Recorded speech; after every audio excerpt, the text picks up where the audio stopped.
आप सुन रहे हैं हिंदी साहित्य की सर्वश्रेष्ठ कहानियाँ। आइए सुनते हैं फणीश्वर नाथ रेणु के द्वारा लिखी हुई कहानी मारे गए गुलफाम। हीरामन गाड़ीवान की पीठ में गुदगुदी लगती है। पिछले 20 साल से गाड़ी हाँकता है हीरामन। बैलगाड़ी सीमा के उस पार मोरंग राज नेपाल से धान और लकड़ी ढो चुका है। कंट्रोल के ज़माने में चोर बाजारी का माल इस पार से उस पार पहुंचाया है, लेकिन कभी तो ऐसी गुदगुदी नहीं लगी पीठ में। कंट्रोल का ज़माना, हीरामन कभी भूल सकता है उस ज़माने को। एक बार 4 खेप सीमेंट और कपड़े की गांठों से भरी गाड़ी जोगबनी में विराटनगर पहुंचने के बाद हीरामन का कलेजा पोख्ता हो गया था। फारबिसगंज का हर चोर व्यापारी उसको पक्का गाड़ीवान मानता। उसके बैलों की बड़ाई बड़ी गद्दी के बड़े सेठ जी खुद करते अपनी भाषा में। गाड़ी पकड़ी गई 5वीं बार सीमा के इस पार तराई में। महाजन का मुनीम उसी की गाड़ी पर गांठों के बीच चुक्की मुक्की लगाकर छिपा हुआ था। दरोगा साहब की 1.5 हाथ लंबी चोर बत्ती की रोशनी कितनी तेज होती है हीरामन जानता है। 1 घंटे के लिए आदमी अंधा हो जाता है। एक छटक भी पड़ जाए आंखों पर, रोशनी के साथ कड़कती हुई आवाज, ए गाड़ी रोको, साले गोली मार देंगे। 20 गाड़ियां एक साथ कचकचाकर रुक गईं। हीरामन ने पहले ही कहा था यह बिस्वावेगा। दारोगा साहब उसकी गाड़ी में दुबके हुए मुनीम जी पर रोशनी डालकर पिशाची हंसी हंसे। हा हा हा। मुनीम जी ही। ए साला गाड़ीवान, मुंह क्या देखता है रे? कंबल हटाओ इस बोरे के मुंह पर से। हाथ की छोटी लाठी से मुनीम जी के पेट में खोंचा मारे हुए कहा था, इस बोरे को साला। बहुत पुरानी अखज अदावत होगी दरोगा साहब और मुनीम जी में, नहीं तो उतना रुपया कबूलने पर भी पुलिस दरोगा का मन ना डोले भला। 4000 तो गाड़ी पर बैठा ही दे रहा है। लाठी से दूसरी बार खोंचा मारा दरोगा ने। 5000 फिर खोंचा, उतरो पहले। मुनीम को गाड़ी से नीचे उतारकर दरोगा ने उसकी आंखों पर रोशनी डाल दी। फिर 2 सिपाहियों के साथ सड़क से 20-25 रस्सी दूर झाड़ी के पास ले गए। गाड़ीवान और गाड़ियों पर 5-5 बंदूक वाले सिपाहियों का पहरा। हीरामन समझ गया इस बार निस्तार नहीं, जेल। हीरामन को जेल का डर नहीं, लेकिन उसके बैल ना जाने कितने दिनों तक बिना चारा पानी के सरकारी फाटक में पड़े रहेंगे, भूखे प्यासे। फिर नीलाम हो जाएंगे। भैया और भौजी को वहाँ मुंह नहीं दिखा सकेगा कभी। नीलाम की बोली उसके कानों के पास गूंज गई। 1 2 3। दरोगा और मुनीम में बात पट नहीं रही थी शायद।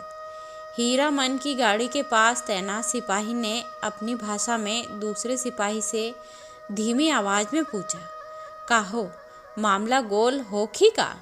फिर खैनी तंबाकू देने के बहाने उस सिपाही के पास चला गया। 1 2 3 3-4 गाड़ियों की आड़ हीरामन ने फैसला कर लिया। उसने धीरे से अपने बैलों के गले की रस्सियां खोल ली। गाड़ी पर बैठे बैठे दोनों को जुड़वा बांध दिया। बैल समझ गए उन्हें क्या करना है। हीरामन उतरा। जूती हुई गाड़ी में बांस की टिकटी लगाकर बैलों के कंधों को बेलाक किया। दोनों के कानों के पास गुदगुदी लगा दी और मन ही मन बोला, चलो भैयन, जान बचेगी तो ऐसी ऐसी सग्गड़ गाड़ी बहुत मिलेंगी। 1 2 3 9 2 11। गाड़ियों की आड़ में सड़क के किनारे दूर तक घनी झाड़ी फैली हुई थी।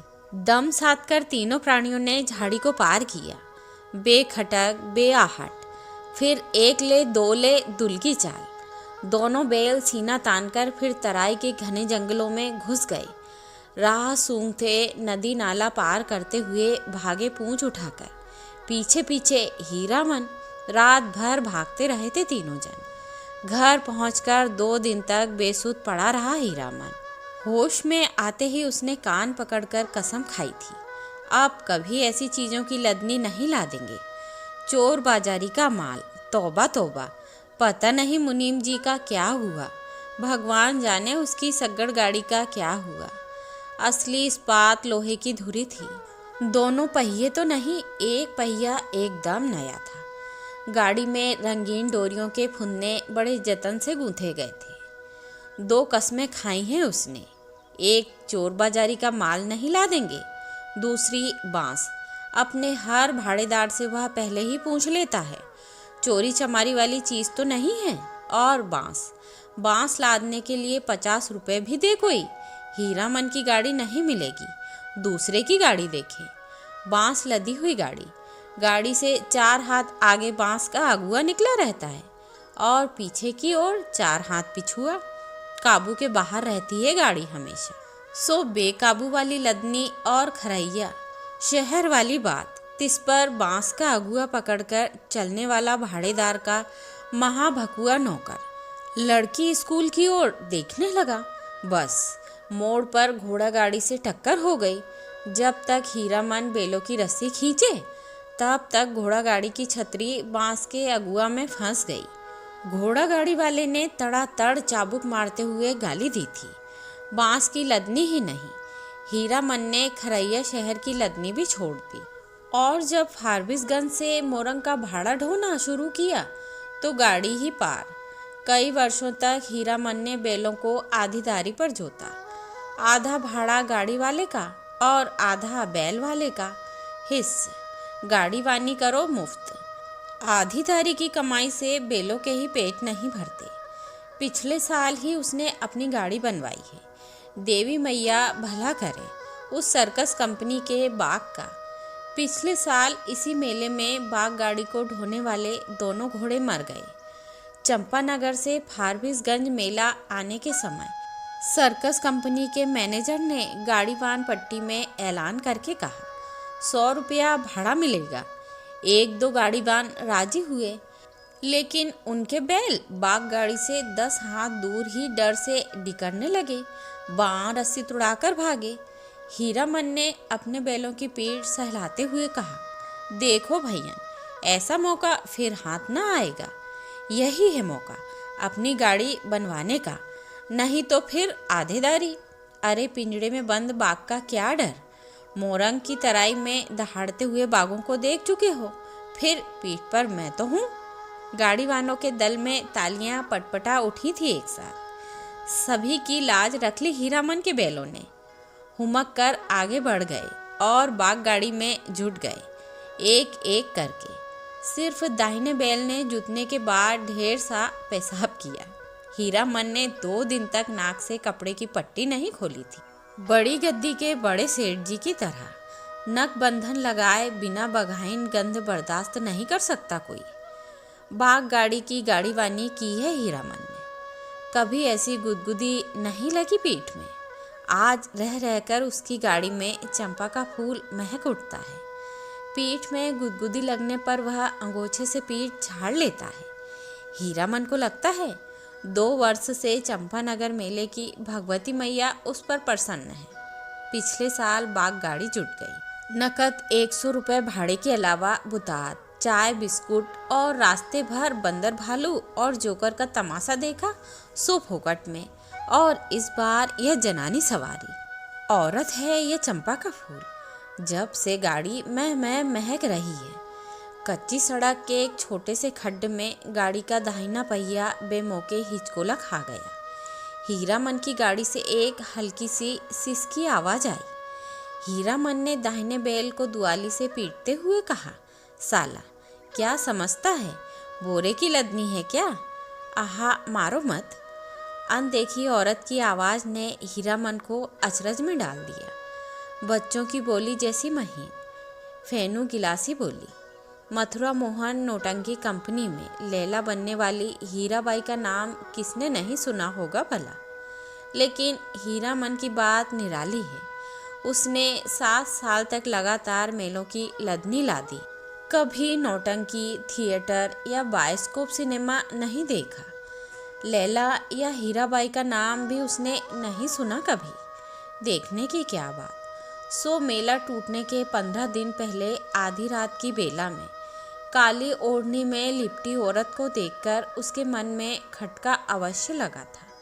बक्सा ढोने वाले नौकर से गाड़ी भाड़ा में मोल मोलाई करने की कोशिश की तो ओढ़ने वाली ने सिर हिलाकर मना कर दिया। हीरामन ने गाड़ी जोतते हुए नौकर से पूछा, क्यों भैया, कोई चोरी चमारी का माल वाल तो नहीं? हीरामन को फिर अचरज हुआ। बक्सा ढोने वाले आदमी ने हाथ के इशारे से गाड़ी हाँकने को कहा और अंधेरे में गायब हो गया। हीरामन को मेले में तंबाकू बेचने वाली बूढ़ी की काली साड़ी की याद आई थी। ऐसे में कोई क्या गाड़ी हाँके? एक तो पीठ में गुदगुदी लग रही है, दूसरे रह रहकर चंपा का फूल खिल जाता है उसकी गाड़ी में। बैलों को डांटा तो इस बीस करने लगती है उसकी सवारी औरत अकेली, तंबाकू बेचने वाली बूढ़ी नहीं। आवाज़ सुनने के बाद वह बार बार मुड़कर टप्पर में एक नज़र डाल देता है, अंगोछे से पीठ झाड़ता है। भगवान जाने क्या लिखा है इस बार उसकी किस्मत में। गाड़ी जब पूरब की ओर मुड़ी, एक टुकड़ा चांदनी उसकी गाड़ी में समा गई। सवारी की नाक पर एक जुगनू जगमगा उठा। हीरामन को सब कुछ रहस्यमय अजगुत अजगुत लग रहा है। सामने चंपानगर से सिंधिया गांव तक फैला हुआ मैदान, कहीं डाकिन पिशाचिन तो नहीं? हीरामन की सवारी ने करवट ली।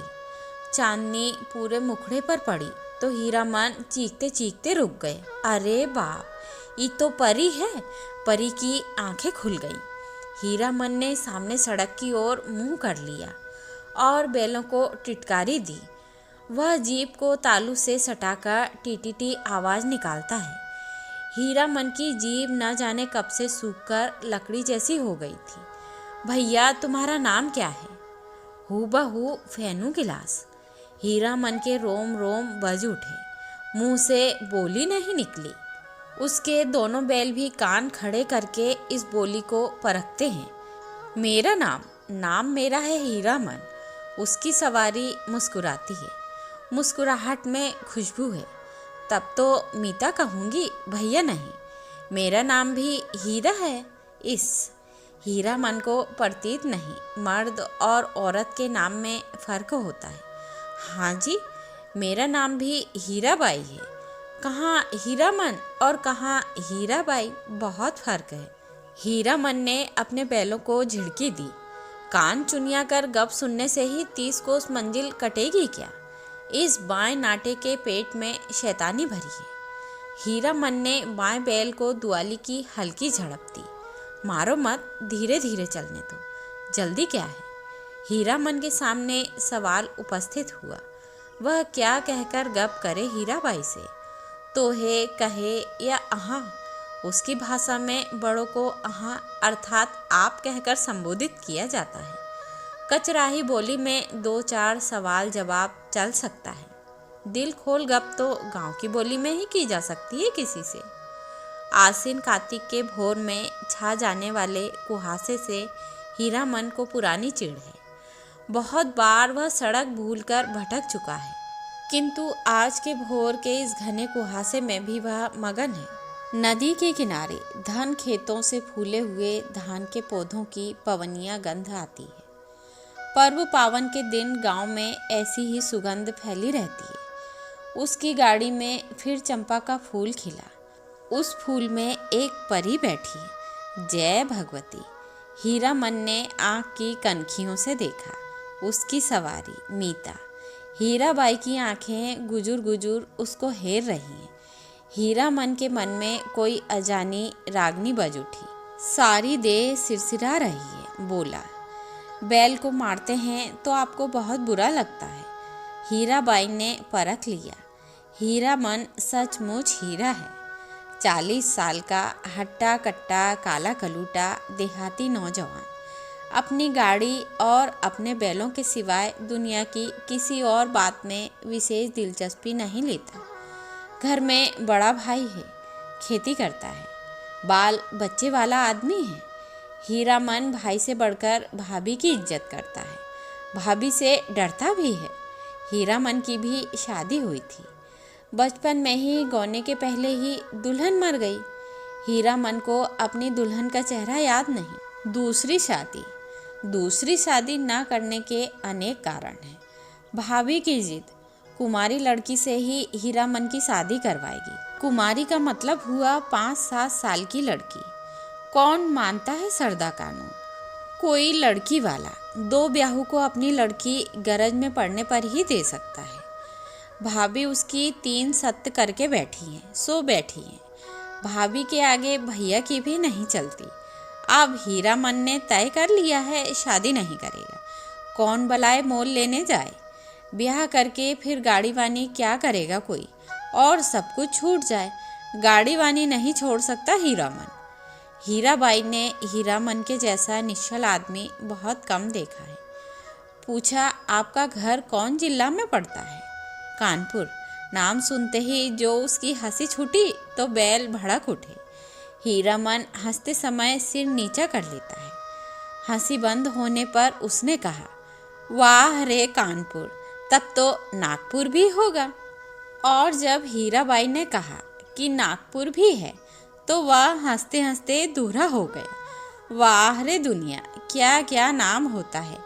कानपुर, नागपुर। हीरामन ने हीराबाई के कान के फूल को गौर से देखा।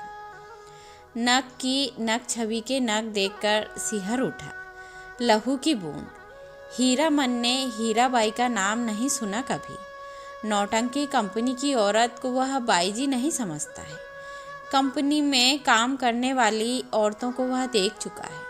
सर्कस कंपनी की मालकिन अपनी दोनों जवान बेटियों के साथ बाग गाड़ी के पास आती थी। बाग को चारा पानी देती थी, प्यार भी करती थी खूब।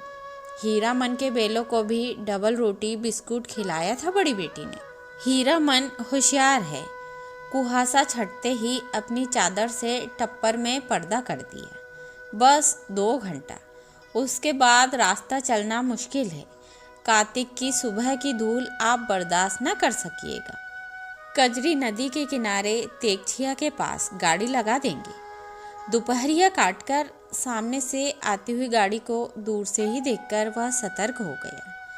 लीक और बेलों पर ध्यान लगाकर बैठ गया।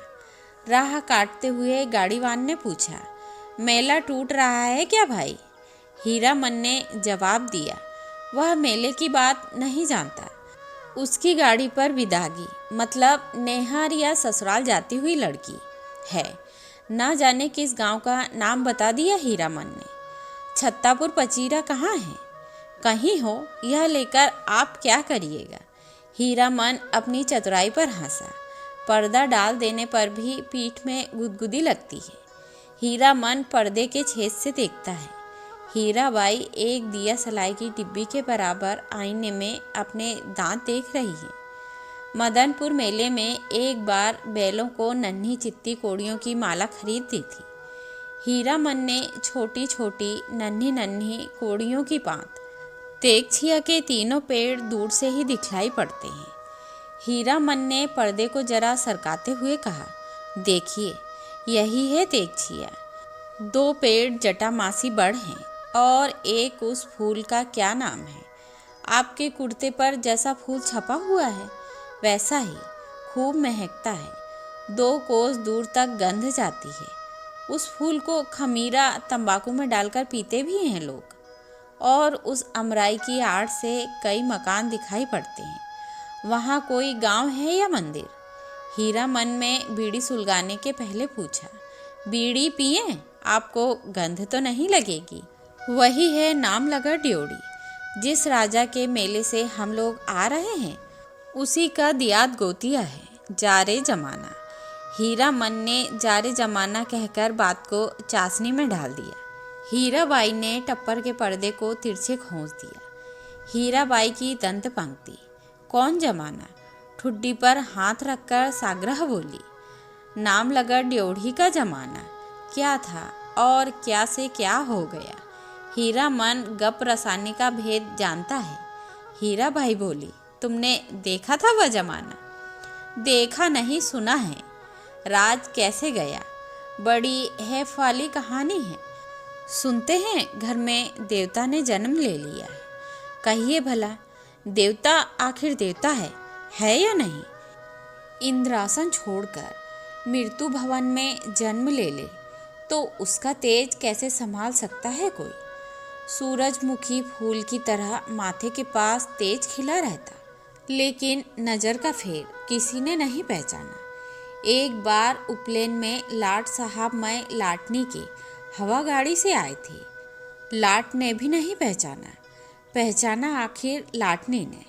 सूरजमुखी तेज देखते ही बोल उठी, ए मैन राजा साहब सुनो, यह आदमी का बच्चा नहीं है, देवता है।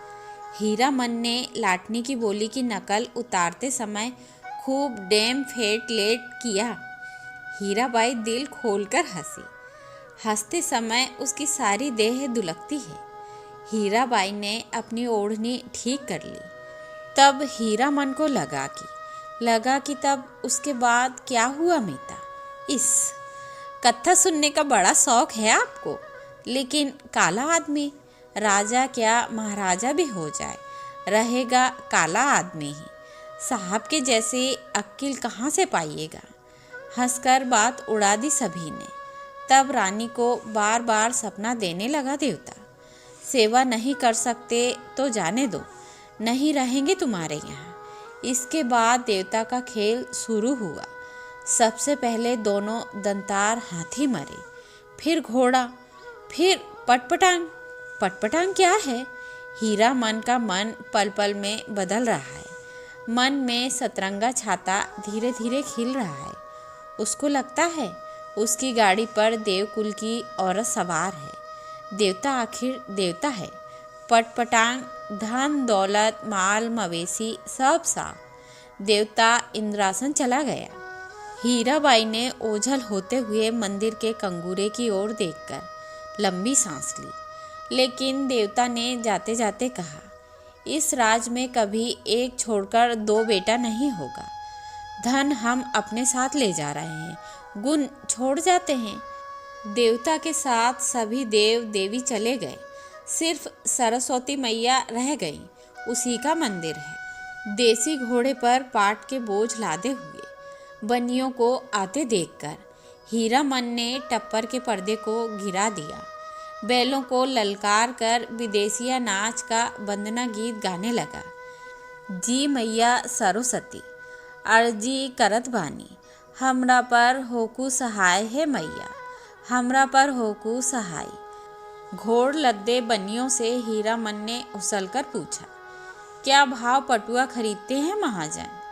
लंगड़े घोड़े वाले बनिए ने बटगमनी जवाब दिया, नीचे 27, 28, ऊपर 30, जैसा माल वैसा भाव। जवान बनिए ने पूछा, मेले का क्या हाल चाल है भाई? कौन नौटंकी कंपनी का खेल हो रहा है, रोता कंपनी या मथुरा मोहन? मेले का हाल मेला वाला जाने। हीरामन ने फिर छत्तापुर पचीरा का नाम लिया। सूरज 2 बांस ऊपर आ गया था। हीरामन अपने बैलों से बात करने लगा, एक कोस जमीन, जरा दम बांध कर चलो, प्यास की बेला हो गई ना, याद है? उस बार तेगछिया के पास सर्कस कंपनी के जोकर और बंदर नचाने वाला साहब में झगड़ा हो गया था। जोकर वह ठीक बंदर की तरह दांत किटकिटाकर किकियाने लगा था। न जाने किस किस देश मुल्क के आदमी आते हैं। हीरामन ने फिर पर्दे के छेद से देखा। हीराबाई एक कागज के टुकड़े पर आंख गड़ाकर बैठी है। हीरामन का मन आज हल्के सुर में बंधा है। उसको तरह तरह के गीतों की याद आती है। 20-25 साल पहले विदेशिया बलवाही छोकरा नचाने वाले एक से एक गजल खेमटा गाते थे। अब तो भोंपा में भोंपू भोंपू करके कौन गीत गाते हैं लोग। चारे जमाना छोकरा नाच के गीत की याद आई हीरामन को। सजनवा बेरी होए गए हमारो सजनवा, अरे चिठिया हो तो सब कोई बाँचे, चिठिया हो तो हाय करमवा होए करमवा। गाड़ी की बल्ली पर उंगलियों से ताल देकर गीत को काट दिया हीरामन ने। छोकरा नाच के मनुआ टनुआ का मुंह हीराबाई जैसे ही था। कहाँ चला गया वह जमाना। हर महीने गांव में नाचने वाले आते थे। हीरामन ने छोकरा नाच के चलते अपनी भाभी की ना जाने कितनी बोली ठोली सुनी थी। भाई ने घर से निकल जाने को कहा। आज हीरामन पर माँ सरस्वती सहाय हैं लगता है। हीराबाई बोली, वाह कितना बढ़िया गाते हो तुम। हीरामन का मुंह लाल हो गया। वह सिर नीचा करके हंसने लगा। आज तेगछिया पर रहने वाले महावीर स्वामी भी असहाय हैं हीरामन पर। तेगछिया के नीचे एक भी गाड़ी नहीं। हमेशा गाड़ी और गाड़ी वालों की भीड़ लगी रहती है यहाँ। सिर्फ एक साइकिल वाला बैठकर सुस्ता रहा है। महावीर स्वामी को सुमर कर हीरामन ने गाड़ी रोकी। हीराबाई पर्दा हटाने लगी। हीरामन ने पहली बार आंखों से बात की हीराबाई से। साइकिल वाला इधर ही टकटकी लगाकर देख रहा है। बैलों को खोलने के पहले बांस की टिकटी लगाकर गाड़ी को टिका दिया। फिर साइकिल वाले की ओर बार बार घूरते हुए पूछा, कहाँ जाना है? मेला? कहाँ से आना हो रहा है? बिशनपुर से। बस इतनी ही दूर में थसथसाकर थक गए? जा रे जवानी। साइकिल वाला दुबला पतला नौजवान मिनमिनाकर कुछ बोला और बीड़ी सुलगाकर उठ खड़ा हुआ। हीरामन दुनिया भर की निगाह से बचाकर रखना चाहता है हीराबाई को। उसने चारों ओर नज़र दौड़ाकर देख लिया, कहीं कोई गाड़ी या घोड़ा नहीं है। कजरी नदी की दुबली पतली धारा तेगछिया के पास आकर पूरब की ओर मुड़ गई है। हीराबाई पानी में बैठी हुई भैंसों और उनकी पीठ पर बैठे हुए बगलों को देखती रही। हीरामन बोला, जाइए घाट पर मुंह हाथ धोआइए। हीराबाई गाड़ी से नीचे उतरी। हीरामन का कलेजा धड़क उठा। नहीं नहीं, पाँव सीधे हैं, टेढ़े नहीं। लेकिन तलुआ इतना लाल क्यों है? हीराबाई घाट की ओर चली गई। गांव की बहू बेटी की तरह सिर नीचा करके धीरे धीरे। कौन कहेगा कि कंपनी की औरत है? औरत नहीं, लड़की, शायद कुमारी ही है। हीरामन टिकटी पर टिकी गाड़ी पर बैठ गया। उसने टप्पर में झांक कर देखा। एक बार इधर उधर देखकर हीराबाई के तकिए पर हाथ रख दिया। फिर तकिए पर केहनी डालकर झुक गया। झुकता गया। खुशबू उसकी देह में समा गई। तकिए के गिलाफ पर कड़े फूलों को उंगलियों से छूकर उसने सूंघा। हाय रे हाय, इतनी सुगंध! हीरामन को लगा एक साथ 5 चिलम गांजा फूंक कर वह उठा है। हीराबाई के एक छोटे आईने में उसने अपना मुंह देखा। आंखें उसकी इतनी लाल क्यों हैं? हीराबाई लौटकर आई तो उसने हंसकर कहा, अब आप गाड़ी का पहरा दीजिए, मैं आता हूँ तुरंत। हीरामन ने अपनी सफरी झोली से सहेजी हुई गंजी निकाली, गमछा झाड़कर कंधे पर लिया और हाथ में बाल्टी लटका कर चला। उसके बैलों ने बारी बारी से हुक हुक करके कुछ कहा। हीरामन ने जाते जाते उलटकर कहा, हाँ हाँ, प्यास सभी को लगी है, लौटकर आता हूँ तो घास दूंगा, बदमाशी मत करो। बैलों ने कान हिलाए। नहा धोकर कब लौटा हीरामन हीराबाई को नहीं मालूम। कजरी की धारा को देखते देखते उसकी आंखों में रात की उछटी हुई नींद लौट आई थी। हीरामन पास के गांव से जलपान के लिए दही चूड़ा चीनी ले आया है। उठिए, नींद तोड़िए, 2 मुट्ठी जलपान कर लीजिए। हीराबाई आंख खोलकर अचरज में पड़ गई। एक हाथ में मिट्टी के नए बर्तन में दही, केले के पत्ते, दूसरे हाथ में बाल्टी भर पानी, आंखों में आत्मीयतापूर्ण अनुरोध। इतनी चीजें कहाँ से ले आए? इस गांव का दही नामी है, चाह तो फारबिसगंज जाकर ही पाइएगा। हीरामन ने कहा, तुम भी पत्तल बिछाओ। क्यों, तुम नहीं खाओगे तो समेट कर रख लो अपनी झोली में, मैं भी नहीं खाऊंगी। इस हीरामन लजाकर बोला, अच्छी बात, आप खा लीजिए पहले। पहले पीछे क्या, तुम भी बैठो। हीरामन का जी जुड़ा गया। हीराबाई ने अपने हाथ से उसका पत्तल बिछा दिया, पानी छींट दिया, चूड़ा निकाल कर दिया। इस धन्य है, धन्य है। हीरामन ने देखा भगवती मैया भोग लगा रही हैं। लाल होंठों पर गोरस का परस। पहाड़ी तोते को दूध भात खाते देखा है। दिन ढल गया। टप्पर में सोई हीराबाई और जमीन पर दरी बिछाकर सोए हीरामन की नींद एक ही साथ खुली। मेले की ओर जाने वाली गाड़ियां तेगछिया के पास रुकी हैं। बच्चे कचर पचर कर रहे हैं। हीरामन हड़बड़ाकर उठा, टप्पर के अंदर झांककर इशारे से कहा। दिन ढल गया। गाड़ी में बैलों को जोतते समय उसने गाड़ी वालों के सवालों का कोई जवाब नहीं दिया। गाड़ी हाँकते हुए बोला, सिरपुर बाजार के अस्पताल की डॉक्टरनी है, रोगी देखने जा रही हैं, पास ही कुड़मा गांव। हीराबाई छत्तापुर पचीरा का नाम भूल गई। गाड़ी जब कुछ दूर आगे बढ़ाई तो उसने हंसकर पूछा, पत्तापुर छपीरा? हंसते हंसते पेट में बल पड़ गए हीरामन के। पत्तापुर छपीरा?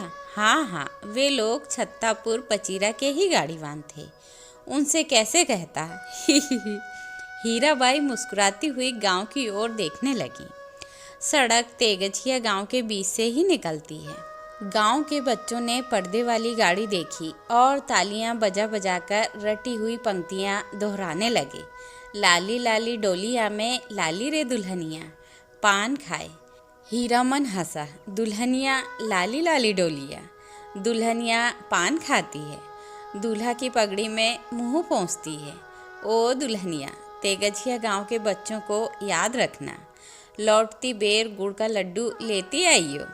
लाख बरिस तेरा दूल्हा जिए। कितने दिनों का हौसला पूरा हुआ है हीरामन का। ऐसे कितने सपने देखे हैं उसने। वह अपनी दुल्हन को लेकर लौट रहा है। हर गांव के बच्चे तालियां बजाकर गा रहे हैं। हर आंगन से झांक झांक कर देख रही हैं औरतें। मर्द लोग पूछते हैं, कहाँ की गाड़ी है, कहाँ जाएगी। उसकी दुल्हन डोली का पर्दा थोड़ा सरका कर देखती है। और भी कितने सपने। गांव से बाहर निकलकर उसने कनखियों से टप्पर के अंदर देखा। हीराबाई कुछ सोच रही हैं। हीरामन भी किसी सोच में पड़ गया। थोड़ी देर के बाद वह गुनगुनाने लगा, सजन रे झूठ मत बोलो, खुदा के पास जाना है। नहीं हाथी, नहीं घोड़ा, नहीं गाड़ी, वहाँ पैदल ही जाना है। सजन रे झूठ मत बोलो। हीराबाई ने पूछा, क्यों मीता, तुम्हारी अपनी बोली में कोई गीत नहीं क्या? हीरामन अब बेखटक हीराबाई की आंखों में आंखें डालकर बात करता है। कंपनी की औरत भी ऐसी होती हैं। सर्कस कंपनी की मालकिन मैम थी, लेकिन हीराबाई गांव की बोली में गीत सुनना चाहती है। वह खुलकर मुस्कुराया। गांव की बोली आप समझिएगा? हीराबाई ने गर्दन हिलाई। कान के झुमके हिल गए। हीरामन कुछ देर तक बैलों को हाँकता रहा चुपचाप।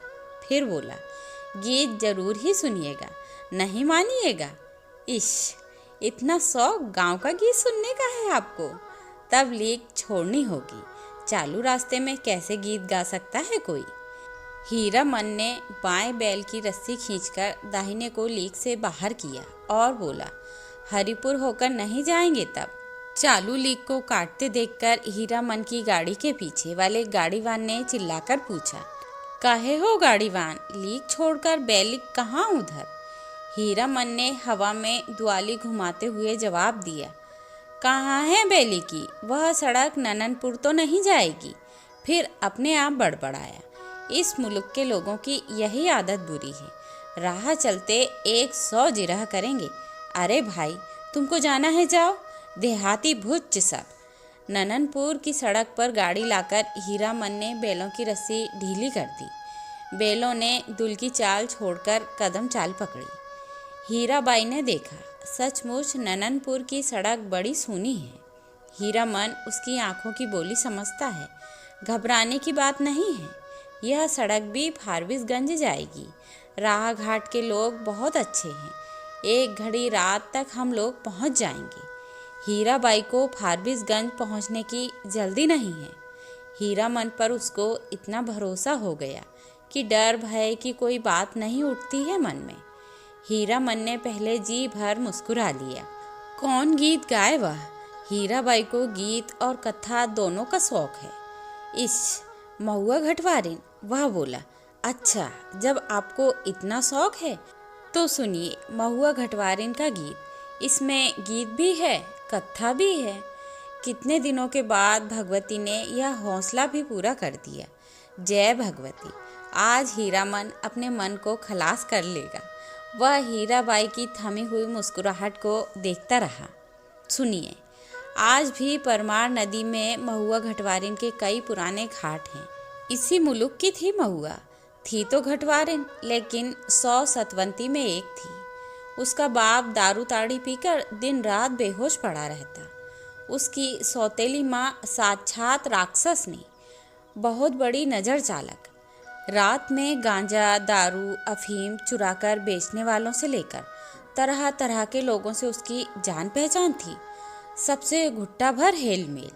महुआ कुमारी थी, लेकिन काम कराते कराते उसकी हड्डी निकाल दी थी राक्षसनी ने। जवान हो गई, कहीं शादी ब्याह की बात भी नहीं चलाई। एक रात की बात सुनिए। हीरामन ने धीरे धीरे गुनगुनाकर गला साफ किया। हे सावन भादवा केर उमड़ल नदिया, मैया गैरिन भयावनी होए। तड़का तड़के धड़के करेजा मोरा, कि हमऊ जे बार नहानी रे। ओ माँ सावन भादो की उमड़ी हुई नदी, भयावनी रात, बिजली कड़कती है। मैं बारी कुंवारी नन्ही बच्ची, मेरा कलेजा धड़कता है। अकेले कैसे जाऊं घाट पर, सो भी परदेसी राही बटोही के पैर में तेल लगाने के लिए। सतमा ने अपनी बज्जर की वाड़ी बंद कर ली। आसमान में मेघ हड़बड़ा उठे और हर हराकर वर्षा होने लगी। महुआ रोने लगी अपनी माँ को याद करके। आज उसकी माँ रहती तो ऐसे दुर्दिन में कलेजे से सटाकर रखती अपनी महुआ बेटी को। हे मैया, इसी दिन के लिए, यही दिखाने के लिए तुमने कोख में रखा था। महुआ अपनी माँ पर गुस्साई, क्यों वह अकेली मर गई। जी भरकर कोसती हुई बोली। हीरामन ने लक्ष्य किया। हीराबाई तकिए पर कोहनी गड़ाकर गीत में मगन एकटक उसकी ओर देख रही है। खोई हुई सूरत कैसी भोली लगती है। हीरामन ने गले में कंपकपी पैदा की। हूँ रे डैनिया मैया मोरी, नौनवा चटाई काहे नाहे मारिल सोरी घर। एही दिनवा खातिर छिनरो धिया, तेहू पोसिल कि तेनु दूध उगटन। हीरामन ने दम लेते हुए पूछा, भाका भी समझती हैं कुछ या खाली गीत ही सुनती हैं। हीरा बोली, समझती हूँ। उगटन माने उपटन, जो देह में लगाते हैं।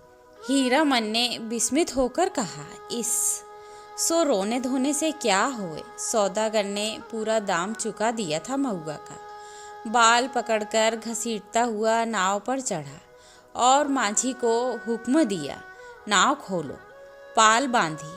पाल वाली नाव पर वाली चिड़िया की तरह उड़ चली। रात भर महुआ रोती छटपटाती रही। सौदागर के नौकरों ने बहुत डराया धमकाया, चुप रहो नहीं ते उठाकर पानी में फेंक देंगे। बस महुआ को बात सूझ गई।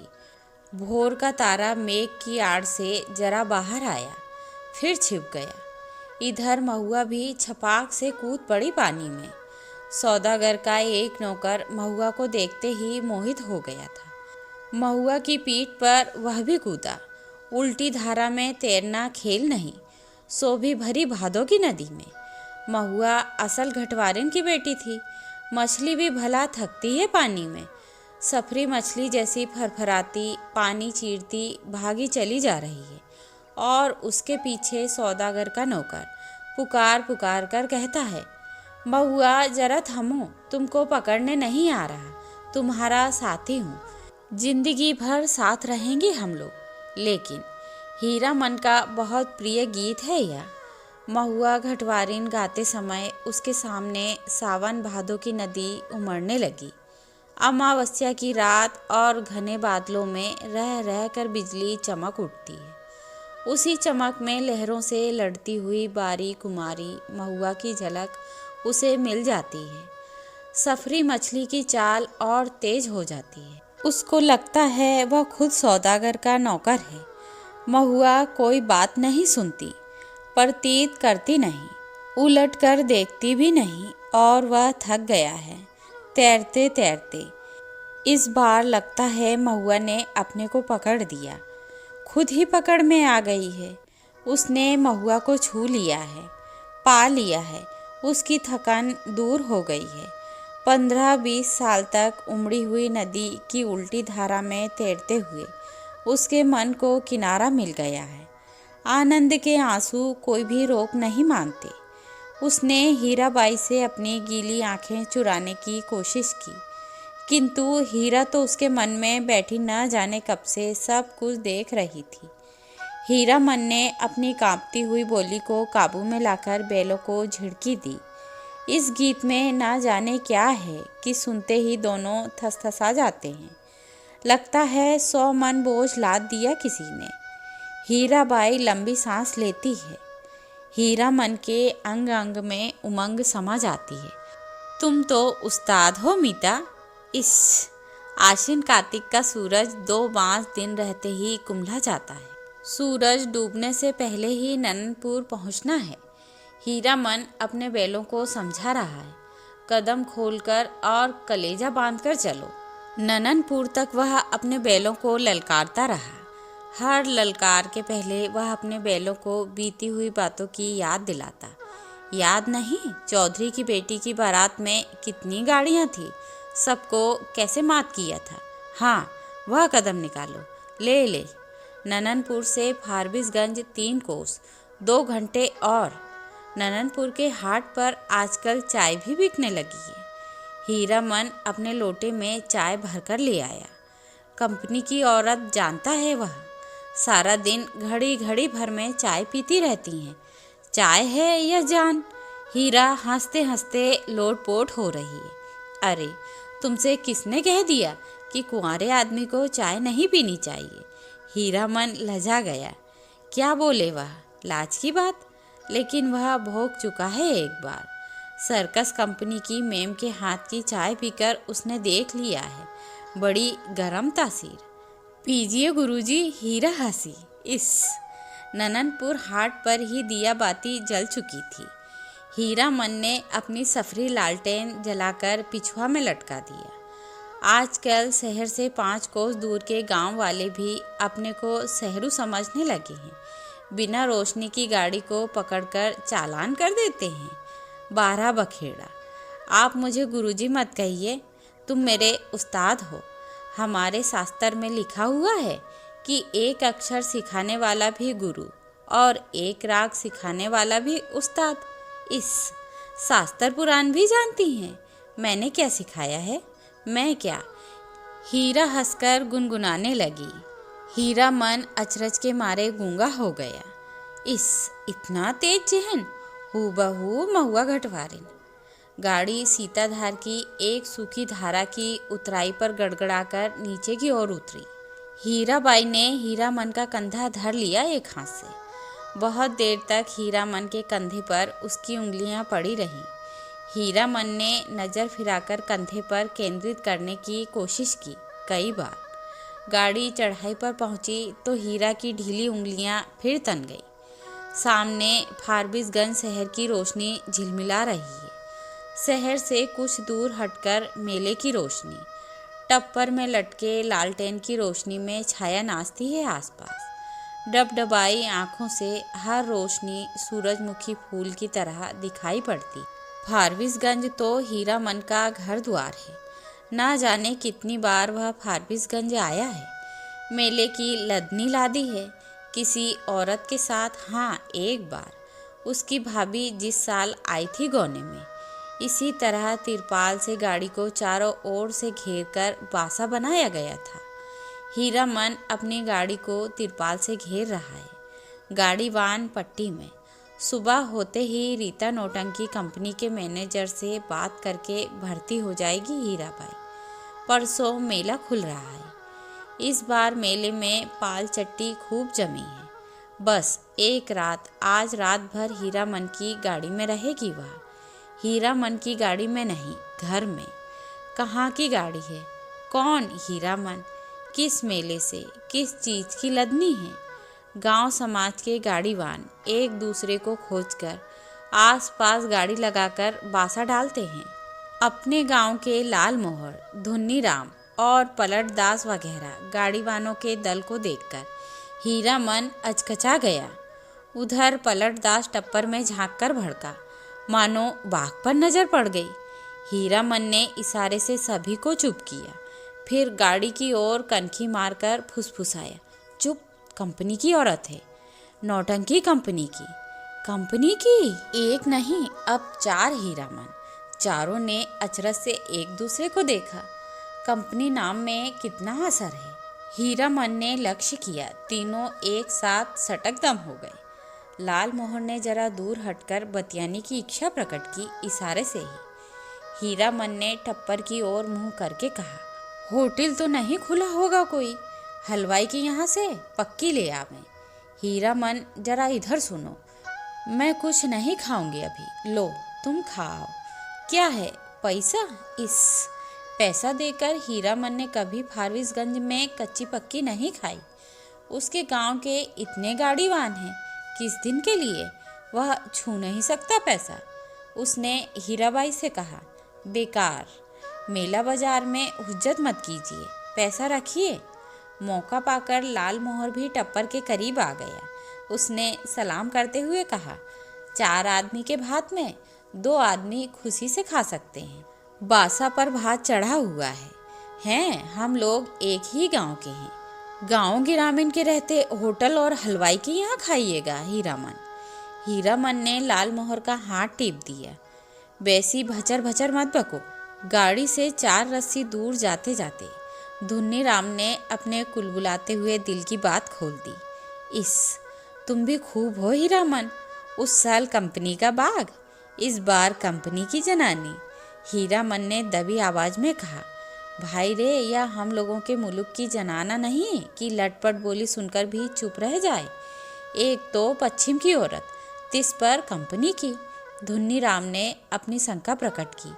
लेकिन कंपनी में तो सुनते हैं पतुरिया रहती हैं। धत! सभी ने एक साथ उसको दुरदुरा दिया। कैसा आदमी है? पतुरिया रहेगी कंपनी में भला? देखो इसकी बुद्धि। सुना है, देखा तो नहीं है कभी। धुन्नी राम ने अपनी गलती मान ली। पलट दास को बात सूझी। हीरामन भाई, जनाना जात अकेली रहेगी गाड़ी पर? कुछ भी हो, जनाना आखिर जनाना ही है, कोई ज़रूरत ही पड़ जाए। यह बात सभी को अच्छी लगी। हीरामन ने कहा, बात ठीक है पलट, तुम लौट जाओ, गाड़ी के पास ही रहना। और देखो, गपशप जरा होशियारी से करना। हाँ। हीरामन की देह से अतर गुलाब की खुशबू निकलती है। हीरामन करम सोड़ है। उस बार महीनों तक उसकी देह से बघाइन की गंध नहीं गई। लाल मोहर ने हीरामन की गमछी सूंघ ली। हीरामन चलते चलते रुक गया। क्यों करे लाल मोहर भाई, जरा कहो तो, बड़ी जिद करती है। कहती है नौटंकी देखना ही होगा, फोकट में ही, और गांव नहीं पहुंचेगी यह बात। हीरामन बोला, नहीं जी, एक रात नौटंकी देखकर जिंदगी भर बोली ठोली कौन सुने। देसी मुर्गी विलायती चाल। धुन्नी राम ने पूछा, फोकट में देखने पर भी तुम्हारी भौजाई बात सुनाएगी? लाल मोहर के बासा के बगल में एक लकड़ी की दुकान लादकर आए हुए गाड़ीवानों का बासा है। बासा के मीर गाड़ीवान मियाँ जान बूढ़े ने सफरी गुड़गुड़ी पीते हुए पूछा, क्यों भाई, मीना बाजार की लदनी लादकर कौन आया है? मीना बाजार तो पतुरिया पट्टी को कहते हैं। क्या बोलता है यह बूढ़ा मियाँ? लाल मोहर ने हीरामन के कान में फुसफुसाकर कहा, तुम्हारी देह महक महकती है। सच? लहसनवा लाल मोहर का नौकर गाड़ीवान है, उम्र में सबसे छोटा है, पहली बार आया है तो क्या, बाबू बबुआइनों के यहाँ बचपन से नौकरी कर चुका है। वह रह रहकर वातावरण में कुछ सूंघता है, नाक सिकोड़कर। हीरामन ने देखा, लहसनवा का चेहरा तमतम गया है। कौन आ रहा है धड़धड़ाता हुआ? कौन? पलटदास? क्या है? पलटदास आकर खड़ा हो गया चुपचाप। उसका मुंह भी तमतमाया हुआ था। हीरामन ने पूछा, क्या हुआ, बोलते क्यों नहीं? क्या जवाब दे पलटदास? हीरामन ने उसको चेतावनी दे दी थी, गपशप होशियारी से करना। वह चुपचाप गाड़ी की आसनी पर जाकर बैठ गया, हीरामन की जगह पर। हीराबाई ने पूछा, तुम भी हीरामन के साथ हो? पलटदास ने गर्दन हिलाकर हामी भरी। हीराबाई फिर लेट गई।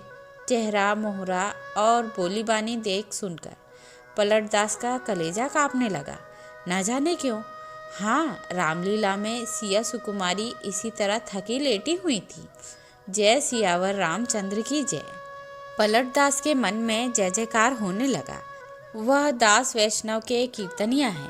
थकी हुई सीता महारानी के चरण टीपने की इच्छा प्रकट की उसने, हाथ की उंगलियों के इशारे से, मानो हारमोनियम की पटरियों पर नचा रहा हो। हीराबाई तमक कर बैठ गई। अरे पागल है क्या, जाओ भागो। पलटदास को लगा गुस्साई हुई कंपनी की औरत की आंखों से चिंगारी निकल रही है छटक छटक। वह भागा। पलटदास क्या जवाब दे। वह मेला से भी भागने का उपाय सोच रहा है। बोला कुछ नहीं। हमको व्यापारी मिल गया, अभी ही टीसन जाकर माल लादना है। भात में तो अभी देर है, मैं लौट आता हूँ तब तक। खाते समय धुन्नीराम और लहसनवा ने पलटदास की टोकरी भर निंदा की। छोटा आदमी है, कमीना है, पैसे पैसे का हिसाब जोड़ता है। खाने पीने के बाद लाल मोहर के दल ने अपना बासा तोड़ दिया। धुन्नी और लहसनवा गाड़ी जोतकर हीरामन के बासा पर चले, गाड़ी की लीक धरकर। हीरामन ने चलते चलते रुककर लाल मोहर से कहा, जरा मेरे इस कंधे को सूंघो तो, सूंघ कर देखो ना। लाल मोहर ने कंधा सूंघकर आंखें मूंद ली। मुंह से अस्फुट शब्द निकला, ए। हीरामन ने कहा, जरा सा हाथ रखने पर इतनी खुशबू, समझे। लाल मोहर ने हीरामन का हाथ पकड़ लिया। कंधे पर हाथ रखा था, सच। सुनो हीरामन, नौटंकी देखने का ऐसा मौका फिर कभी हाथ नहीं लगेगा। हाँ, तुम भी देखोगे। लाल मोहर की बत्ती सी चौराहे की रोशनी में झिलमिला उठी। बासा पर पहुंचकर हीरामन ने देखा, टप्पर के पास खड़ा बतिया रहा है कोई हीराबाई से। धुन्नी और लहसनवा ने एक ही साथ कहा, कहाँ रह गए पीछे, बहुत देर से खोज रही है कंपनी। हीरामन ने टप्पर के पास जाकर देखा, अरे यह तो वही बक्सा ढोने वाला नौकर जो चंपानगर मेले में हीराबाई को गाड़ी पर बिठाकर अंधेरे में गायब हो गया था। आ गए हीरामन, अच्छी बात, इधर आओ। यह लो अपना भाड़ा और यह लो अपनी दक्षिणा, 25, 25, 50। हीरामन को लगा किसी ने आसमान से धकेलकर धरती पर गिरा दिया। किसी ने क्यों, इस बक्सा ढोने वाले आदमी ने। कहाँ से आ गया। उसकी जीप पर आई हुई बात जीप पर ही रह गई। इस दक्षिणा। वह चुपचाप खड़ा रहा। हीराबाई बोली, लो पकड़ो और सुनो, कल सुबह रोता कंपनी में आकर मुझसे भेंट करना, पास बनवा दूंगी। बोलते क्यों नहीं। लाल मोहर ने कहा, इलाम बख्शिश दे रही है मालकिन, ले लो हीरामन। हीरामन ने कटकर लाल मोहर की ओर देखा। बोलने का जरा भी ढंग नहीं है इस लाल मोहरा को। धुन्नीराम की स्वागतोक्ति सभी ने सुनी, हीराबाई ने भी। गाड़ी बैल छोड़कर नौटंकी कैसे देख सकता है कोई गाड़ीवान मेले में। हीरामन ने रुपया लेते हुए कहा, क्या बोलेंगे। उसने हंसने की चेष्टा की। कंपनी की औरत कंपनी में जा रही है, हीरामन का क्या। बक्सा ढोने वाला रास्ता दिखाता हुआ आगे बढ़ा, इधर से। हीराबाई जाते जाते रुक गई। हीरामन के बैलों को संबोधित करके बोली, अच्छा मैं चली भैयन। बैलों ने भैया शब्द पर कान हिलाए। भाइयों, आज रात दिरोता संगीत कंपनी के स्टेज पर गुलबदन देखिए, गुलबदन। आपको यह जानकर खुशी होगी कि मथुरा मोहन कंपनी की मशहूर एक्ट्रेस मिस हीरा देवी, जिसकी एक एक अदा पर 1000 जान फिदा हैं, इस बार हमारी कंपनी में आ गई हैं। याद रखिए, आज की रात मिस हीरा देवी गुलबदन। नौटंकी वालों के इस ऐलान से मेले की हर पट्टी में सरगर्मी फैल रही है। हीराबाई, मिस हीरा देवी, लैला, गुलबदन फिल्म एक्ट्रेस को मात करती हैं। तेरी बाकी अदा पर मैं खुद हूँ फिदा। तेरी चाहत को दिलबर बयां क्या करूँ। यही ख्वाहिश है कि तू मुझको देखा करे और दिलो जान में तुमको देखा करूँ। हर आदमी का दिल नगाड़ा हो गया। लाल मोहर दौड़ता हाँफता बासा पर आया। ए हीरामन, यहाँ क्या बैठे हो, चलकर देखो, जय जयकार हो रहा है। मैं बाजा गाजा छापी फारम के साथ हीराबाई की जय जयकार कर रहा हूँ। हीरामन हड़बड़ाकर उठा। लहसनवा ने कहा, धुन्नी काका तुम बासा पर रहो, मैं भी देख आऊँ। धुन्नी की बात कौन सुनता है। तीनों जन नौटंकी कंपनी की एलानिया पार्टी के पीछे पीछे चलने लगे। हर नुक्कड़ पर रुककर बाजा बंद करके ऐलान किया जाना है। ऐलान के हर शब्द पर हीरामन पुलक उठता है। हीराबाई का नाम के साथ अदा फिदा वगैरह सुनकर उसने लाल मोहर की पीठ थपथपा दी। धन्य है या नहीं? लाल मोहर ने कहा। अब बोलो, अब भी नौटंकी नहीं देखोगे? सुबह से ही धुन्नीराम और लाल मोहर समझा रहे थे, समझा कर हार चुके थे। कंपनी में जाकर भेंट कर आओ। जाते जाते फुर्सिस कर गई है, लेकिन हीरामन की बस एक बात, धत कौन भेंट करने जाए। कंपनी की औरत कंपनी में गई, अब उससे क्या लेना देना, चिन्हेगी भी नहीं। वह मन ही मन रूठा हुआ था। ऐलान सुनने के बाद उसने लाल मोहर से कहा, जरूर देखना चाहिए। क्यों लाल मोहर? दोनों आपस में सलाह करके रोता कंपनी की ओर चले। खेमे के पास पहुंचकर हीरामन ने लाल मोहर को इशारा किया। पूछताछ करने का भार लाल मोहर के सिर। लाल मोहर कचरा ही बोलना जानता है। लाल मोहर ने एक काले कोट वाले से कहा, बाबू साहब जरा सुनिए तो। काले कोट वाले ने नाक भौं चढ़ाकर कहा, क्या है, इधर क्यों? लाल मोहर की कचराही बोली गड़बड़ा गई। तेवर देखकर बोला, गुलगुल नहीं, बुलबुल नहीं। हीरामन ने झट से संभाल दिया। हीरा देवी किधर रहती हैं, बता सकते हैं? उस आदमी की आंखें हठात लाल हो गईं। सामने खड़े नेपाली सिपाही को पुकार कर कहा, इन लोगों को क्यों आने दिया इधर? हीरामन, वही फेनुगिलासी आवाज किधर से आई? खेमे के पर्दे को हटाकर हीराबाई ने बुलाया, यहाँ आ जाओ अंदर। देखो बहादुर, इसको पहचान लो, यह मेरा हीरामन है, समझे? नेपाली दरबान हीरामन की ओर देखकर जरा मुस्कुराया और चला गया। काले कोट वाले से जाकर कहा, हीराबाई का आदमी है, नहीं रोकने बोला। लाल मोहर पान ले आया, नेपाली दरबान के लिए, खाया जाए। इस एक नहीं 5 पास, चारों अठनियाँ। बोली कि जब तक मेले में हो रोज रात में आकर देखना, सबका ख्याल रखती है। बोली कि तुम्हारे और साथी हैं, सभी के लिए पास ले जाओ। कंपनी की औरतों की बात निराली होती है या नहीं? लाल मोहर ने लाल कागज के टुकड़ों को छूकर देखा। पास? वाह रे हीरामन भाई, लेकिन 5 पास लेकर क्या होगा? पलटदास तो फिर पलट कर आया ही नहीं है अभी तक। हीरामन ने कहा, जाने दो अभागे को, तकदीर में लिखा नहीं। हाँ, पहले गुरु कसम खानी होगी सभी को कि गांव घर में यह बात एक पंछी भी न जान पाए। लाल मोहर ने उत्तेजित होकर कहा, कौन साला बोलेगा गांव में जाकर? पलटा ने अगर बदनामी की तो दूसरी बार से फिर साथ नहीं लाऊंगा। हीरामन ने अपनी थैली आज हीराबाई के जिम्मे रख दी है। मेले का क्या ठिकाना, किस्म किस्म के पाकिट काट लोग हर साल आते हैं। अपने साथी संगियों का भी क्या भरोसा। हीराबाई मान गई। हीरामन के कपड़े की काली थैली को उसने अपने चमड़े के बक्स में बंद कर दिया। बक्से के ऊपर भी कपड़े का खोल और अंदर भी झलमल रेशमी अस्तर। मन का मान अभिमान दूर हो गया। लाल मोहर और धुन्नीराम ने मिलकर हीरामन की बुद्धि की तारीफ की, उसके भाग्य को सराहा बार बार। उसके भाई और भाभी की निंदा की दबी जबान से। हीरामन के जैसा हीरा भाई मिला है, इसीलिए कोई दूसरा भाई होता तो। लहसनवा का मुंह लटका हुआ है। ऐलान सुनते सुनते न जाने कहाँ चला गया कि घड़ी भर सांझ होने के बाद लौटा है। लाल मोहर ने एक मालिकाना झिड़की दी है, गाली के साथ, सौदा कहीं का। धुन्नीराम ने चूल्हे पर खिचड़ी चढ़ाते हुए कहा, पहले यह फैसला कर लो कि गाड़ी के पास कौन रहेगा। रहेगा कौन? यह लहसनवा कहाँ जाएगा? लहसनवा रो पड़ा, ए मालिक, हाथ जोड़ते हैं, एक को झलक, बस एक झलक। हीरामन ने उदारता पूर्वक कहा, अच्छा, एक झलक क्यों, 1 घंटा देखना, मैं आ जाऊंगा।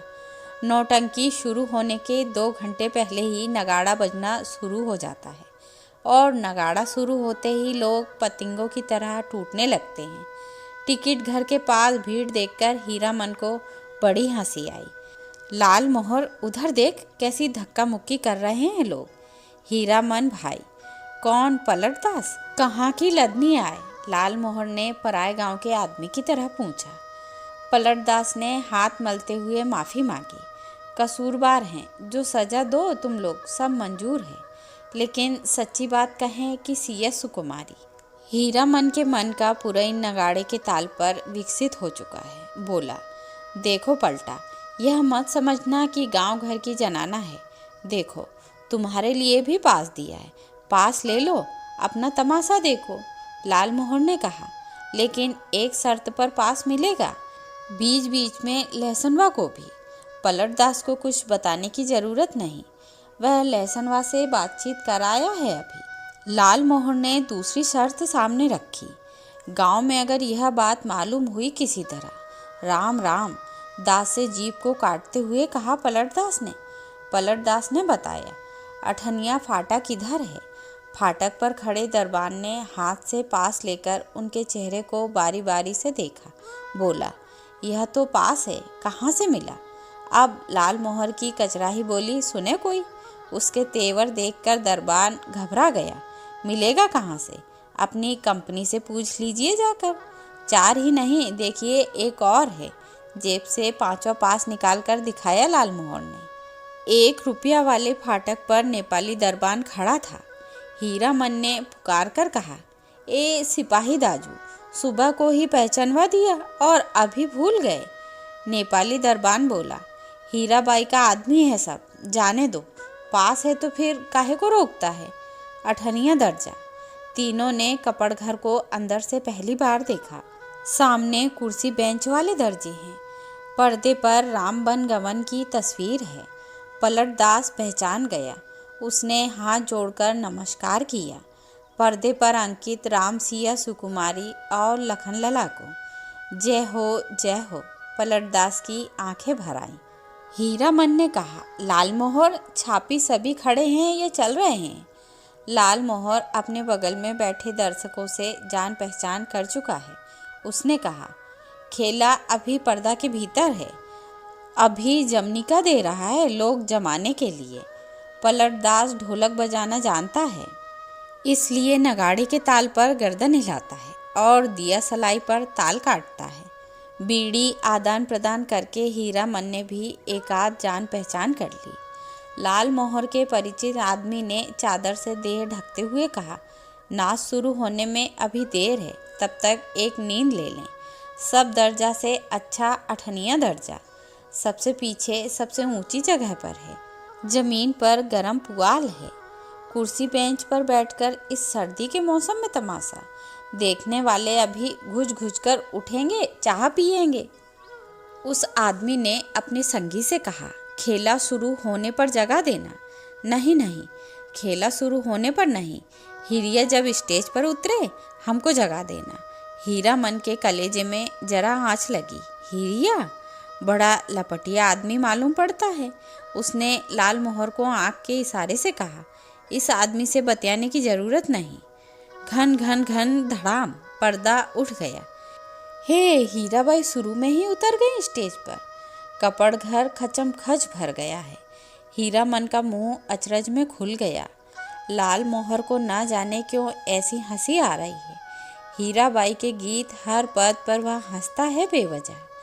गुलबदन दरबार लगाकर बैठी है, ऐलान कर रही है, जो आदमी तख्त हजारा बनाकर ला देगा, मुंह मांगी चीज इनाम में दे दी जाएगी। अजी है कोई ऐसा फनकार तो हो जाए तैयार, बनाकर लाए तख्त हजारा। अलबत्ते नाचती है, क्या गला है मालूम है। यह आदमी कहता है कि हीराबाई पान बीड़ी सिगरेट जर्दा कुछ नहीं खाती। ठीक कहती है, बड़ी नेम वाली रंडी है। कौन कहता है कि रंडी है? दांत में मिस्सी कहाँ है? पाउडर से दांत धो लेती होगी। हरगिज नहीं। कौन आदमी है? बात की बेबात करता है। कंपनी की औरत को पतुरिया कहता है। तुमको बात क्यों लगी? कौन है रंडी का भड़वा? मारो साले को, मारो। हो हल्ले के बीच हीरामन की आवाज़ कपड़ घर को फाड़ रही है। आओ, एक एक की गर्दन उतार लेंगे। लाल मोहर दुलाली से पटापट पीटता जा रहा है सामने के लोगों को। पलट दास एक आदमी की छाती पर सवार है। साला सिया कुमारी को गाली देता है, सो भी मुसलमान होकर। धुनीराम शुरू से ही चुप था। मारपीट शुरू होते ही वह कपड़ घर से निकलकर बाहर भागा। काले कोट वाले नौटंकी के मैनेजर नेपाली सिपाही के साथ दौड़ आए। दरोगा साहब ने हंटर से पीट शुरू कर दी। हंटर खाकर लाल मोहर तिलमिला उठा, कचराही बोली में भाषण देने लगा। दरोगा साहब मारते हैं, मारिए, कोई हर्ज नहीं, लेकिन यह पास देख लीजिए, एक पास पॉकेट में भी है, देख सकते हैं हुजूर। टिकट नहीं, पास है। तब हम लोगों के सामने कंपनी की औरत को कोई बुरी बात करे तो कैसे छोड़ देंगे। कंपनी के मैनेजर की समझ में आ गई सारी बात। उसने दरोगा को समझाया, हुजूर मैं समझ गया, यह सारी बदमाशी मथुरा मोहन कंपनी वालों की है। तमाशे में झगड़ा खड़ा करके कंपनी को बदनाम नहीं हुजूर, इन लोगों को छोड़ दीजिए। हीराबाई के आदमी हैं, बेचारी की जान खतरे में है, हुजूर से कहा था ना। हीराबाई का नाम सुनते ही दरोगा ने तीनों को छोड़ दिया, लेकिन तीनों की दुआली छीन ली गई। मैनेजर ने तीनों को 1 रुपए वाले दर्जे में कुर्सी पर बिठाया। आप लोग यहीं बैठिए, पान भिजवा देता हूँ। कपड़ घर शांत हुआ और हीराबाई स्टेज पर लौट आई। नगाड़ा फिर घनघना उठा। थोड़ी देर बाद तीनों को एक ही साथ धुनीराम का ख्याल हुआ। अरे धुनीराम कहाँ गया? मालिक ओ मालिक, लहसनवा कपड़ घर से बाहर चिल्लाकर पुकार रहा है, ओ लाल मोहर मालिक। लाल मोहर ने तार स्वर में जवाब दिया, इधर से उधर से, एक टकिया फाटक से। सभी दर्शकों ने लाल मोहर की ओर मुड़कर देखा। लहसनवा को नेपाली सिपाही लाल मोहर के पास ले आया। लाल मोहर ने जेब से पास निकालकर दिखा दिया। लहसनवा ने आते ही पूछा, मालिक कौन आदमी क्या बोल रहा था, बोलिए तो जरा, चेहरा दिखला दीजिए उसकी एक झलक।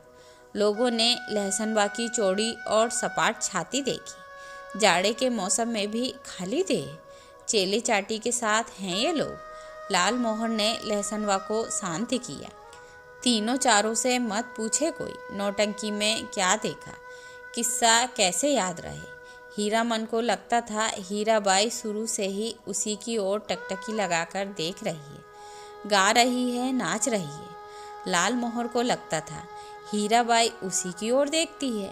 वह समझ गई है हीरामन से भी ज़्यादा पावर वाला आदमी है लाल मोहर। पलट दास किस्सा समझता है। किस्सा और क्या होगा, रामायण की ही बात, वही राम, वही सीता, वही लखनलाल और वही रावण। सिया सुकुमारी को राम जी से छीनने के लिए रावण की तरह तरह का रूप धरकर आता है। राम और सीता भी रूप बदल लेते हैं। यहाँ भी तख्त हजारा बनाने वाला माली का बेटा राम है। गुलबदन सिया सुकुमारी है। माली के लड़के का दोस्त लखन लला है और सुल्तान है रावण। धुनीराम को बुखार है तेज। लहसनवा को सबसे अच्छा जोकर का पार्ट लगा है। चिरैया तो के लेके ना जाई है नरहट के बजरिया। वह उस जोकर से दोस्ती लगाना चाहता है। नहीं लगावेगा दोस्ती जोकर साहब। हीरामन को एक गीत की आधी कड़ी हाथ लगी, मारे गए गुलफाम। कौन था यह गुलफाम? हीराबाई रोती हुई गा रही थी, अजी हाँ, मारे गए गुलफाम, बेचारा गुलफाम। तीनों को दुआली वापस देते हुए पुलिस के सिपाही ने कहा, लाठी दुआली लेकर नाच देखने आते हो?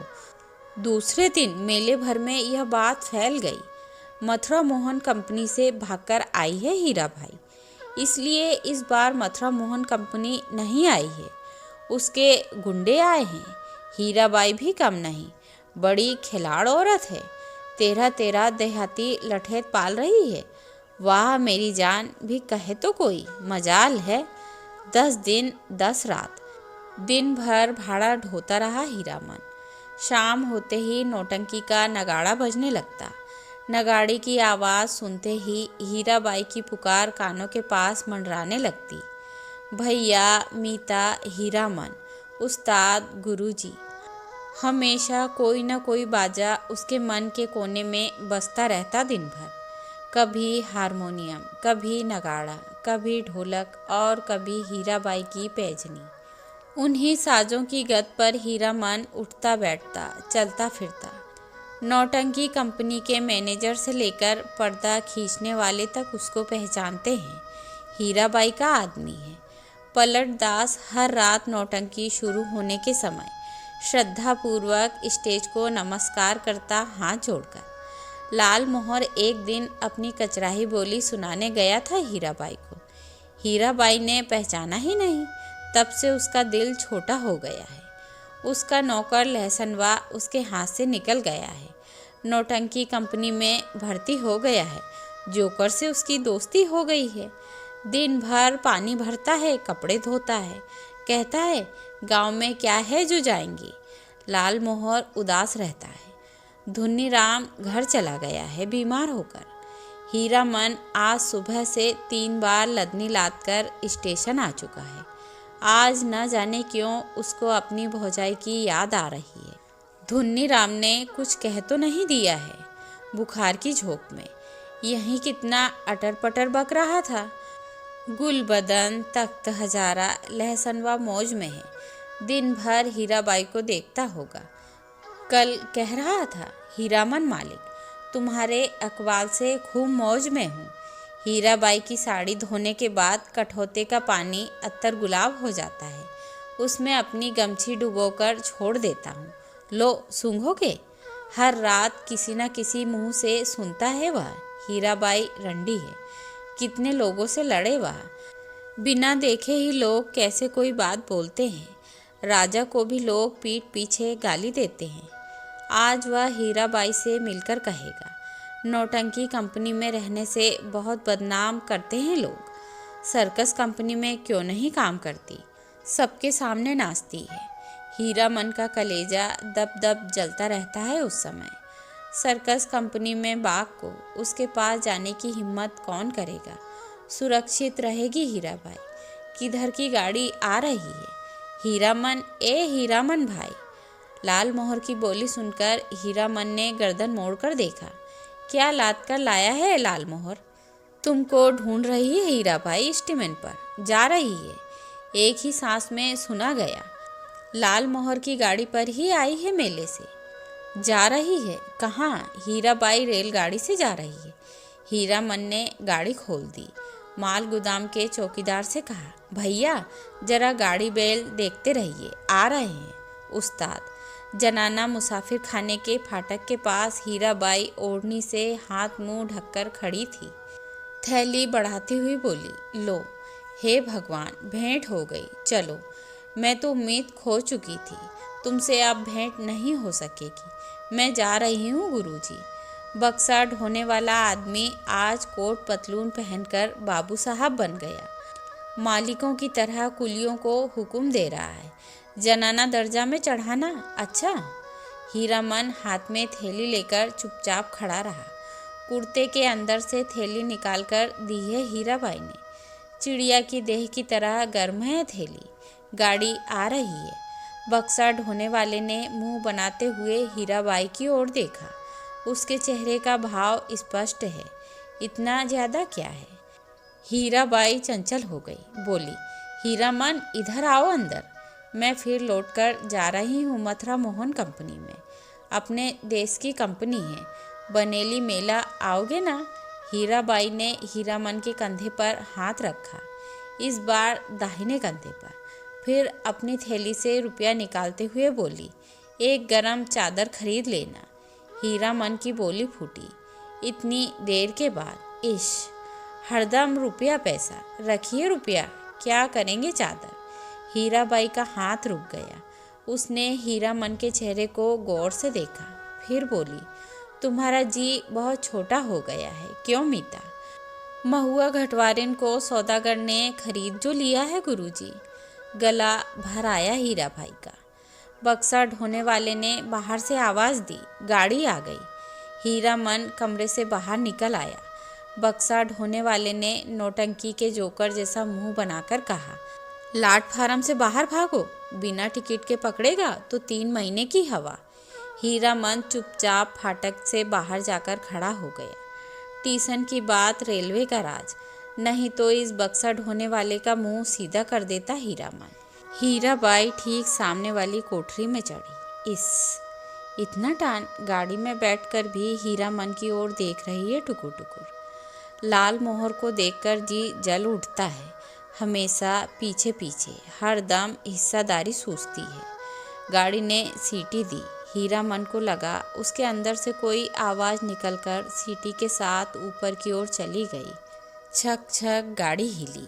हीरामन ने अपने दाहिने पैर के अंगूठे को बाएं पैर की एड़ी से कुचल लिया। कलेजे की धड़कन ठीक हो गई। हीराबाई हाथ की बैंगनी साफी से चेहरा पोंछती है। साफी हिलाकर इशारा करती है, अब जाओ। आखिरी डिब्बा गुजरा। प्लेटफार्म खाली, सब खाली। खोखले मालगाड़ी के डिब्बे। दुनिया ही खाली हो गई मानो। हीरामन अपनी गाड़ी के पास लौट आया। हीरामन ने लाल मोहर से पूछा, तुम कब तक लौट रहे हो गांव? लाल मोहर बोला, अभी गांव जाकर क्या करेंगे, यहाँ तो भाड़ा कमाने का मौका है। हीराबाई चली गई। मेला अब टूटेगा, अच्छी बात। कोई समाद देना है घर। लाल मोहर ने हीरामन को समझाने की कोशिश की, लेकिन हीरामन ने अपनी गाड़ी गांव की ओर जाने वाली सड़क की ओर मोड़ दी। अब मेले में क्या धरा है, खोखला मेला। रेलवे लाइन की बगल से बैलगाड़ी की कच्ची सड़क गई है दूर तक। हीरामन कभी रेल पर नहीं चढ़ा है। उसके मन में फिर पुरानी लालसा झांकी। रेलगाड़ी पर सवार होकर गीत गाते हुए जगन्नाथ धाम जाने की लालसा। उलटकर अपने खाली टप्पर की ओर देखने की हिम्मत नहीं होती है। पीठ में आज भी गुदगुदी लगती है। आज भी रह रहकर चंपा का फूल खिल उठता है उसकी गाड़ी में। एक गीत की टूटी कड़ी पर नगाड़े का ताल कट जाता है बार बार। उसने उलटकर देखा। बोरे भी नहीं, बांस भी नहीं, बाग भी नहीं। परी देवी, मीता, हीरा देवी, महुआ घटवारिन, कोई नहीं। मरे हुए मुरहतों की गूंगी आवाज़ें मुखर होना चाहती हैं। हीरामन के होंठ हिल रहे हैं। शायद वह तीसरी कसम खा रहा है, कंपनी की औरत की लदनी। हीरामन ने हठात अपने दोनों बेलों को झिड़की दी। दुआली से मारे हुए बोला, रेलवे लाइन की ओर उलट उलट कर क्या देखते हो? दोनों बेलों ने कदम खोलकर चाल पकड़ी। हीरामन गुनगुनाने लगा, अजी हाँ, मारे गए गुलफाम। तो यह थी फणीश्वर नाथ रेणु के द्वारा लिखी हुई कहानी मारे गए गुलफाम। आशा करती हूँ आप सभी को पसंद आएगी।